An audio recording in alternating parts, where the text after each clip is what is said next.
नमस्कार साथियों, स्वागत है आपका अपने YouTube channel APS study hub पर। पिछली क्लास में अपने चर्चा की थी उत्तर भारत के विशाल मैदान।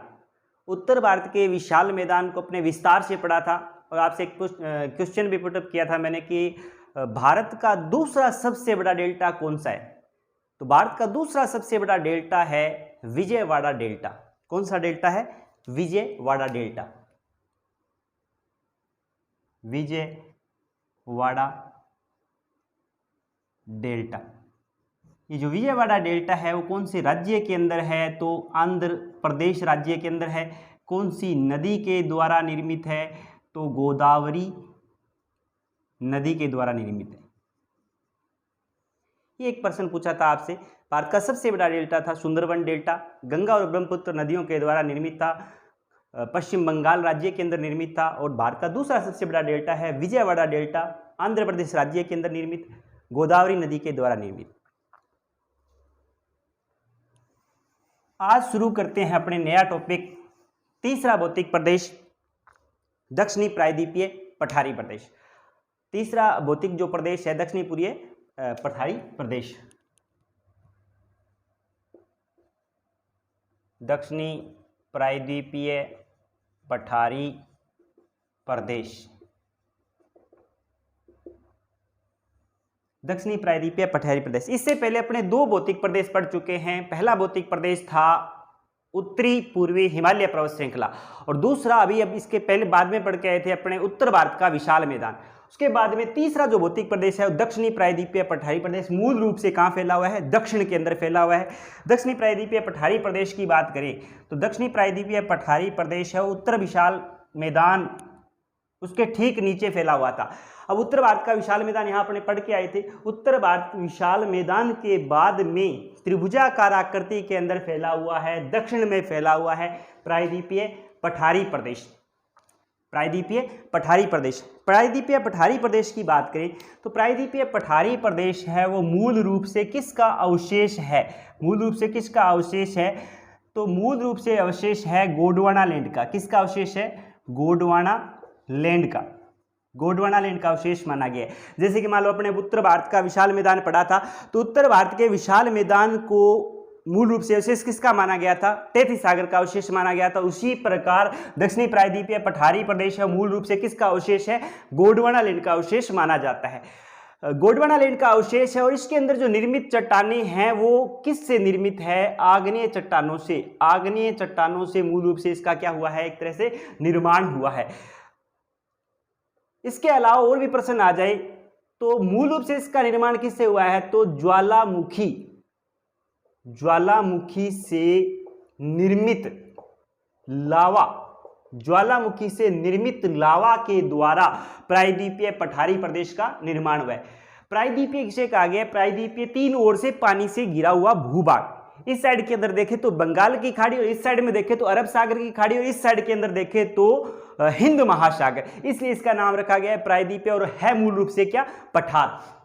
अब इसके अंदर देखें तो क्षेत्रफल की बात करें तो इसका जो क्षेत्रफल है वो है 16 लाख वर्ग किलोमीटर। 16 लाख वर्ग किलोमीटर। 16 लाख वर्ग किलोमीटर पर फैला हुआ भारत का सबसे बड़ा भौतिक प्रदेश कौन सा? दक्षिणी प्रायद्वीपीय पठारी प्रदेश। तीन आंकड़े इसके अंदर भी अपने को याद रखने हैं, लंबाई, चौड़ाई और ऊंचाई की। लंबाई की बात करें तो इसकी उत्तर से लेकर दक्षिण तक, ये उत्तर दिशा है और ये दक्षिण दिशा है, उत्तर से लेकर दक्षिण तक अगर इसकी लंबाई की बात करें तो इसकी लंबाई है 1700 किलोमीटर। कितनी है? 1700 किलोमीटर। उत्तर से लेकर दक्षिण तक दक्षिणी प्रायद्वीपीय पठारी प्रदेश की कुल लंबाई है 1700 किलोमीटर। जबकि पश्चिम से लेकर पूर्व की ओर, पश्चिम से लेकर पूर्व की ओर इसकी जो चौड़ाई है वो चौड़ाई कितनी है? 1400 किलोमीटर। पश्चिम से पूर्व की ओर दक्षिणी प्रायद्वीपीय पठारी प्रदेश की जो चौड़ाई है वो कितनी है? 1400 किलोमीटर। तो चौड़ाई है 1400 किलोमीटर और लंबाई की बात करें तो लंबाई कितनी है? 1700 किलोमीटर। बात करें ऊंचाई की, यानी ऊंचा कितना है, तो ऊंचाई की बात करें तो ऊंचाई है इसकी 600 से 900 मीटर। 600 से 900 मीटर ऊंचा है। 600 से 900 मीटर ऊंचा। तीन आंकड़े इसमें याद रखने हैं, लंबाई, चौड़ाई और ऊंचाई। क्षेत्रफल की बात करें तो 16 लाख वर्ग किलोमीटर पर फैला हुआ भारत का सबसे बड़ा भौतिक प्रदेश कौन सा है? दक्षिणी प्रायद्वीपीय पठारी प्रदेश। मूल रूप से किसका अवशेष माना जाता है? तो गोंडवाना लैंड का। निर्मित किससे है? तो आग्नेय चट्टानों से। और निर्माण किससे हुआ है? तो ज्वालामुखी से निकले हुए लावे से इसका क्या हुआ है? निर्माण हुआ है। अब देखें तो इसके अंदर कौन कौन से भूभाग आते हैं। दक्षिणी प्रायद्वीपीय पठारी प्रदेश के अंदर देखें तो प्रायद्वीपीय पठारी प्रदेश में अरावली पर्वतमाला, मालवा का पठार, विंध्याचल पर्वत श्रृंखला और छोटा नागपुर का पठार मूल रूप से इसे उत्तर भारत के विशाल मैदान से क्या करते हैं? अलग करते हैं। यानी इससे ऊपर जो अपने भौतिक प्रदेश पढ़ के आए थे वो था उत्तर भारत का विशाल मैदान। ये उत्तर भारत का विशाल मैदान इस प्रकार फैला हुआ था। अब उत्तर भारत के विशाल मैदान से ये जो अलग हो रहा है उसके अंदर देखें तो कौन कौन से पार्ट्स आते हैं। उत्तर भारत के विशाल मैदान के अंदर देखें तो ये जो यहाँ से अलग हो रहा है उसके बाद में ये शुरू हो रहा है दक्षिणी प्रायद्वीपीय पठारी प्रदेश। दक्षिणी प्रायद्वीपीय पठारी प्रदेश ये जो बीच का भूभाग है उसके अंदर कौन कौन से पार्ट्स हैं जो इसको अलग कर रहे हैं। तो इनमें अपने को याद रखना है, एक तो याद रखनी है अपने को अरावली पर्वत श्रृंखला, दूसरा याद रखना है अपने को मालवा का पठार, तीसरा याद रखना है विंध्याचल पर्वत श्रृंखला और उसके बाद में चौथा याद रखना है अपने छोटा नागपुर का पठार। ये चार अपने को याद रखने, अरावली पर्वत श्रृंखला, मालवा का पठार और विंध्याचल पर्वत श्रृंखला और छोटा नागपुर का पठार उत्तर भारत के विशाल मैदान को अलग करता है। किससे? दक्षिणी प्रायद्वीपीय पठारी प्रदेश से। इसके अंदर देखें तो एक तो है अरावली पर्वत श्रृंखला और दूसरी है सतपुड़ा पर्वत श्रृंखला। अरावली पर्वत श्रृंखला और सतपुड़ा पर्वत श्रृंखला, इसके अंदर दो नदियां भी है। एक नदी है सिंधु नदी, एक नदी है इसके अंदर नर्मदा नदी और दूसरी नदी कौन सी है? ताप्ती नदी। नर्मदा नदी और ताप्ती नदी मूल रूप से भ्रंश घाटी के अंदर बहती हुई इसे दो समान रूपों के अंदर विभाजित करती है। दो समान रूपों के अंदर विभाजित करती है। उनके अंदर देखें तो एक तो आ जाएगा अपना मध्यवर्ती उच्च भूमि और दूसरा आ जाएगा अपना दक्कन का पठार। दक्कन का पठार। अब देखें तो विंध्याचल पर्वत श्रृंखला और सतपुड़ा पर्वत श्रृंखला, दो पर्वत श्रृंखलाएं इसके अंदर आपने को याद रखनी है। मूल रूप से यहां लिख देता हूं मैं। पहली तो है विंध्याचल पर्वत श्रेणी और दूसरी सतपुड़ा पर्वत श्रेणी। विंध्याचल पर्वत श्रेणी और सतपुड़ा पर्वत श्रेणी और दो ही नदियां याद रखनी है अपने को यहाँ पर। एक नदी याद रखनी है नर्मदा नदी और दूसरी नदी याद रखनी है अपने को ताप्ती नदी। नर्मदा नदी और ताप्ती नदी भ्रंश घाटी के अंदर बहती है। नर्मदा नदी और ताप्ती नदी भ्रंश घाटी के अंदर बहती है। विंध्याचल पर्वत श्रेणी और सतपुड़ा पर्वत श्रेणी दोनों प्रायद्वीपीय पठारी प्रदेश को दो समान भागों के अंदर विभाजित कर रही है। वो दो समान भाग कौन से हैं? जिनमें पहला है मध्यवर्ती उच्च भूमि और दूसरा है दक्कन का पठार। अब मध्यवर्ती उच्च भूमि के अंदर कौन कौन से भाग आएंगे और दक्कन के पठार में कौन कौन से भाग आएंगे, तो इनको मैं विस्तार से बता देता हूं। मध्यवर्ती उच्च भूमि के अंदर सबसे पहला आएगा अपना अरावली पर्वतमाला, यानी अरावली पर्वत श्रेणी। ये अपना पहला हो गया। अरावली पर्वत श्रेणी के बाद में आ जाएगा पूर्वी राजस्थान की उच्च भूमि। पूर्वी राजस्थान की उच्च भूमि दूसरा आ जाएगा। उसके बाद में तीसरा आएगा अपना मालवा का पठार। तीसरा पार्ट कौन सा आ जाएगा? मालवा का पठार। मालवा के पठार में आ जाएगा विंध्याचल पर्वत श्रृंखला, विंध्याचल पर्वत श्रेणी, विंध्याचल पर्वत श्रेणी। और विंध्याचल पर्वत श्रेणी के बाद में आएगा बुंदेलखंड का पठार, बुंदेलखंड का पठार। बुंदेलखंड के पठार के बाद में आ जाएगा छठा छोटा नागपुर का पठार। छोटा नागपुर के पठार के बाद में सातवां पार्ट आएगा इसका मेघालय का पठार। ये 7 पार्ट्स है किसके? है मध्यवर्ती उच्च भूमि। मध्यवर्ती उच्च भूमि को आगे 7 भागों में विभाजित किया गया है, जिनमें पहली है अरावली पर्वत श्रेणी, दूसरी है पूर्वी राजस्थान की उच्च भूमि, तीसरी है मालवा का पठार और चौथा है विंध्याचल पर्वत श्रेणी और पांचवा है बुंदेलखंड का पठार और छठा है छोटा नागपुर का पठार और सातवां है मेघालय का पठार। बात करें दक्कन के पठार की, तो दक्कन के पठार को भी आगे कितने भागों में बांटा गया है, तो दक्कन के पठार में मूल रूप से सबसे पहली मुख्य पर्वत श्रेणी आएगी सतपुड़ा पर्वत श्रृंखला, सतपुड़ा पर्वत श्रेणी। इसके ऊपर भी बहुत बार प्रश्न पूछे गए कि सतपुड़ा पर्वत श्रेणी दक्षिणी प्रायद्वीपीय पठारी प्रदेश में किसका भाग मानी जाती है, तो दक्कन के पठार का भाग मानी जाती है। आगे अपने इसको विस्तार से पढ़ेंगे किन किन राज्यों के अंदर इसका विस्तार है।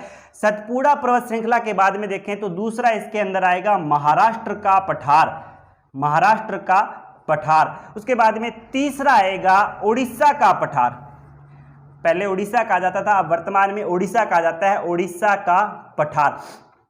अब ओडिशा का पठार कह दो या फिर आप इसे कह दो माही बेसिन, माही महानदी बेसिन, महानदी बेसिन, उड़ीसा का पठार। उसके बाद में चौथा जो इसके बाद में आएगा छत्तीसगढ़ का पठार, छत्तीसगढ़ का पठार, छत्तीसगढ़ का पठार कह दो या फिर इसे आप कह सकते हो मैकाल का पठार, मैकाल का पठार, मैकाल का पठार के नाम से भी जाना जाता है और छत्तीसगढ़ का पठार भी इसे कहा जाता है। और छत्तीसगढ़ के बाद में नवीनतम राज्य तेलंगाना, तेलंगाना का पठार, तेलंगाना का पठार हो भारत के अंदर अपनी वन संपदा के लिए प्रसिद्ध है। और उसके बाद में 2 घाट आ जाएंगे, एक है पश्चिमी घाट और दूसरा है पूर्वी घाट, पूर्वी घाट। तो ये 2 भाग थे, विंध्याचल पर्वत श्रेणी और सतपुड़ा पर्वत श्रृंखला नर्मदा और ताप्ती नदी भ्रश घाटी के रूप में बहती हुई दक्षिणी प्रायद्वीपीय पठारी प्रदेश को 2 असमान भागों में विभाजित कर रही है। 2 असमान भाग कौन से हैं, जिनमें पहला है मध्यवर्ती उच्च भूमि और दूसरा है दक्कन का पठार। मध्यवर्ती उच्च भूमि को आगे फिर 7 भागों में बांटा गया, जिनमें अरावली पर्वत श्रृंखला, पूर्वी राजस्थान की उच्च भूमि, मालवा का पठार, विंध्याचल पर्वत श्रेणी, बुंदेलखंड का पठार, छोटा नागपुर का पठार और मेघालय का पठार। दक्कन के पठार की बात करें तो दक्कन के पठार में सतपुड़ा पर्वत श्रृंखला, महाराष्ट्र का पठार, ओडिशा का पठार, छत्तीसगढ़ का पठार, तेलंगाना का पठार और पश्चिमी घाट और पूर्वी घाट। अब इनको अपने विस्तार से पढ़ते हैं, विस्तार से पढ़ते हैं। तो सबसे पहले अपने लेते हैं मध्यवर्ती उच्च भूमि। मध्यवर्ती उच्च भूमि की बात करें तो इसमें सबसे पहला है अरावली पर्वत श्रृंखला, अरावली पर्वत श्रृंखला। अरावली पर्वत श्रृंखला के बारे में वैसे तो सर ने आपको विस्तार से राजस्थान का जो भौतिक प्रदेश था उसके अंदर करवा दिया है, लेकिन अपने थोड़ा सा फिर भी इसको रिवाइज कर लेते हैं कि अरावली पर्वत श्रृंखला है वो कितने राज्यों में फैली हुई है और कहाँ इसका विस्तार है। अरावली पर्वत श्रृंखला की बात करें तो अरावली पर्वत श्रृंखला है वो 3 राज्य और एक केंद्र शासित प्रदेश में फैली हुई। 3 राज्य कौन कौन से हैं, तो जिनके अंदर एक राज्य है हरियाणा, दूसरा राज्य है राजस्थान और तीसरा राज्य है गुजरात और चौथा केंद्र शासित प्रदेश है दिल्ली।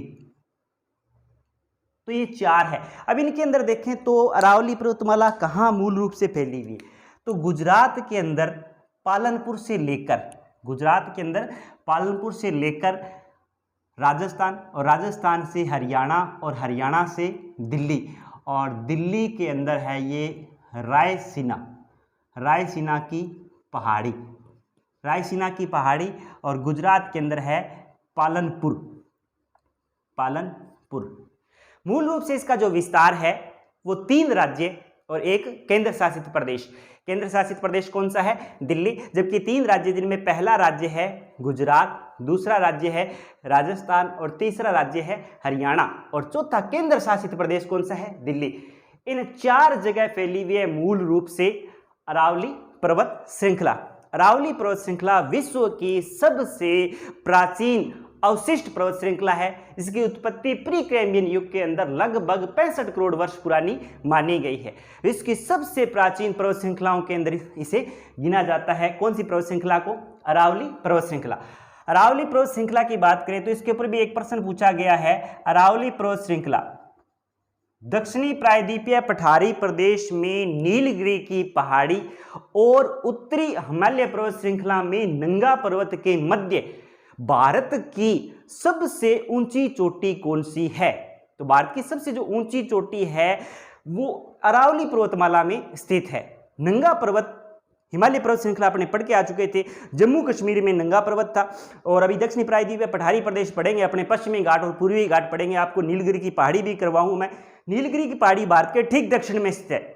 दक्षिण और उत्तर इन दोनों के बीच में मध्य के अंदर जो फैली हुई अरावली पर्वतमाला उसमें स्थित जो चोटी है वो मध्य भारत की सबसे ऊंची चोटी है। और चोटी आपको सर करवा चुके हैं। चोटी है जिसका नाम है गुरु शिखर। चोटी का नाम क्या है? गुरु शिखर। और गुरु शिखर चोटी है, उसकी ऊंचाई कितनी है? 1722 मीटर। कहां पर स्थित है? तो माउंट आबू के अंदर स्थित है। माउंट आबू कहां पर है? तो माउंट आबू है सिरोही के अंदर, और सिरोही आपको पता ही है राजस्थान के अंदर।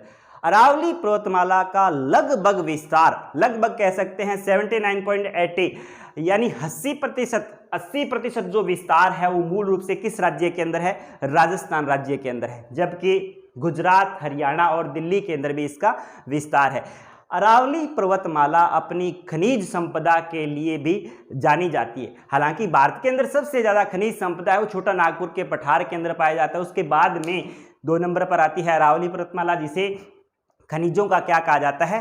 अजायब घर कहा जाता है। तो ये अपना पहला था इसके अंदर अरावली पर्वत श्रृंखला। मध्यवर्ती उच्च भूमि के अंदर सबसे पहला था अरावली। उसके बाद में दूसरी जो भाग था दूसरा, उसके अंदर था पूर्वी राजस्थान की उच्च भूमि। पूर्वी राजस्थान की उच्च भूमि के अंदर कुछ खास है नहीं। पूर्वी राजस्थान की उच्च भूमि के अंदर विंध्याचल पर्वत श्रृंखला और मालवा का पठार का ही भाग है जो राजस्थान के पूर्व में फैला हुआ है। राजस्थान के ठीक पूर्व में फैला हुआ है। तो इसके अंदर कुछ याद नहीं रखना अपने को। दूसरा है पूर्वी राजस्थान की उच्च भूमि। पूर्वी राजस्थान की उच्च भूमि है वो मूल रूप से पूर्वी राजस्थान के अंदर फैली हुई है। पूर्वी राजस्थान के अंदर जो हाड़ौती का पठार है उसका ठीक जो विंध्यन कगार भूमि का क्षेत्र है, बलुआ पत्थर से निर्मित क्षेत्र है, वो भी एक तरह से दक्षिणी प्रायद्वीपीय पठारी प्रदेश का भाग माना जाता है। उसके बाद में तीसरे पार्ट्स की बात करें तो तीसरा पार्ट्स आता है मालवा का पठार। इस पे भी प्रश्न पूछे गए हैं। मालवा का पठार, मालवा का पठार है वो मूल रूप से कितने राज्यों के अंदर फैला हुआ? बहुत बार प्रश्न पूछ लिया जाता है। तो मालवा का पठार में अपने को राज्य 2 याद रखने, एक राज्य है राजस्थान और दूसरा राज्य है मध्य प्रदेश। वैसे याद रखने के लिए मैं से मालवा, मैं से मध्य प्रदेश। मूल रूप से इसका जो विस्तार है वो कौन से राज्य के अंदर है? मध्य प्रदेश में। इसके अलावा मध्य प्रदेश के साथ साथ ये फैला हुआ है, कहाँ पर फैला हुआ है? राजस्थान के अंदर फैला हुआ है। तो यानी राजस्थान के अंदर और मध्य प्रदेश के अंदर मूल रूप से इसका क्या है? विस्तार। ये राजस्थान और ये मध्य प्रदेश। अब राजस्थान और मध्य प्रदेश में फैले हुए पठार को क्या नाम दिया गया है? मालवा का पठार। अब राजस्थान के अंदर जो फैला हुआ है मालवा का पठार उसे कहा जाता है हाड़ौती का पठार। क्या कहा जाता है? हाड़ौती का पठार। राजस्थान के अंदर मालवा के पठार को ही नाम दिया गया है हाड़ौती का पठार, जो राजस्थान के भौतिक प्रदेशों में अपने पढ़ के आ चुके हैं। चौथा भौतिक प्रदेश था दक्षिणी पूर्वी पठारी प्रदेश, जिसे नाम दिया गया था हाड़ौती का पठार। यह गली व खंड अपर्दन से निर्मित है या प्रभावित है। गली व खंड अपर्दन से क्या है? प्रभावित है। ये तीसरा पार्ट था मालवा का पठार, जिसका विस्तार कहाँ पर था? मध्य प्रदेश और राजस्थान के अंदर। राजस्थान में फैले हुए इस पठार को नाम दिया गया है हाड़ौती का पठार। उसके बाद में चौथे पार्ट्स की बात कर लेते हैं। चौथा पार्ट्स है इसके अंदर विंध्याचल पर्वत श्रेणी। ये थोड़ी सी फेमस है, इंपॉर्टेंट भी है। विंध्याचल पर्वत श्रेणी की बात कर लेते हैं। विंध्याचल पर्वत श्रेणी, विंध्याचल पर्वत श्रेणी का विस्तार कितने राज्यों में है? इसकी क्या विशेषता है? तो विंध्याचल पर्वत श्रेणी की बात करें तो इसका विस्तार है वो 4 राज्यों के अंदर है। कितने राज्यों के अंदर है? 4 राज्यों के अंदर। अब 4 राज्य कौन कौन से? जिनमें सबसे पहला राज्य है गुजरात। सबसे पहला राज्य कौन सा है? गुजरात। गुजरात के बाद में दूसरा जो राज्य है वो है राजस्थान। दूसरा राज्य कौन सा है? राजस्थान। राजस्थान के बाद में तीसरा जो राज्य है वो कौन सा है? तीसरा राज्य है मध्य प्रदेश। तीसरा राज्य कौन सा है? मध्य प्रदेश। मध्य प्रदेश के बाद में चौथा जो राज्य है वो कौन सा है, यूपी। चौथा राज्य कौन सा है, यूपी। ये 4 राज्य हैं। अब देखें तो इनके अंदर सबसे पहला आ गया गुजरात, फिर आ गया मध्य प्रदेश और फिर आ गया राजस्थान। मध्य प्रदेश, राजस्थान और यूपी, मूल रूप से इन 4 राज्यों के अंदर इसका क्या है, विस्तार है। कौन सी पर्वत श्रृंखला है ये पर्वत श्रृंखला है विंध्याचल। विंध्याचल पर्वत श्रेणी। अभी में 4 राज्य कौन कौन से हैं, तो पहला राज्य हो गया अपना गुजरात। गुजरात के बाद में दूसरा राज्य हो गया राजस्थान, तीसरा राज्य हो गया मध्य प्रदेश, मध्य प्रदेश के बाद में चौथा राज्य हो गया उत्तर प्रदेश। ये 4 राज्य है जहां पर मूल रूप से फैली हुई है, क्या फैली हुई है, विंध्याचल पर्वत श्रेणी। विंध्याचल पर्वत श्रेणी। अब विंध्याचल पर्वत श्रेणी के ऊपर प्रश्न कौन कौन से आएंगे, सीधा सा प्रश्न एक तो ये बन जाएगा कि विंध्याचल पर्वत श्रेणी का विस्तार भारत के कितने राज्यों में, तो आपको राज्य याद रखने 4 राज्य कौन कौन से हैं, गुजरात, राजस्थान, मध्य प्रदेश और यूपी। इसके अलावा ये सुदूर पूर्व तक भी फैली हुई है। सुदूर पूर्व के अंदर 2 राज्य और याद रखने हैं। 2 राज्य कौन से हैं, इनके नाम आपने को याद रखने हैं। पहला राज्य हो जाएगा छत्तीसगढ़ और दूसरा राज्य हो जाएगा झारखंड। इनके अंदर भी थोड़ा थोड़ा इसका क्या है, विस्तार है। किसका, विंध्याचल पर्वत श्रेणी। मूल रूप से हो गए 4 राज्य और थोड़ा थोड़ा विस्तार है छत्तीसगढ़ और झारखंड।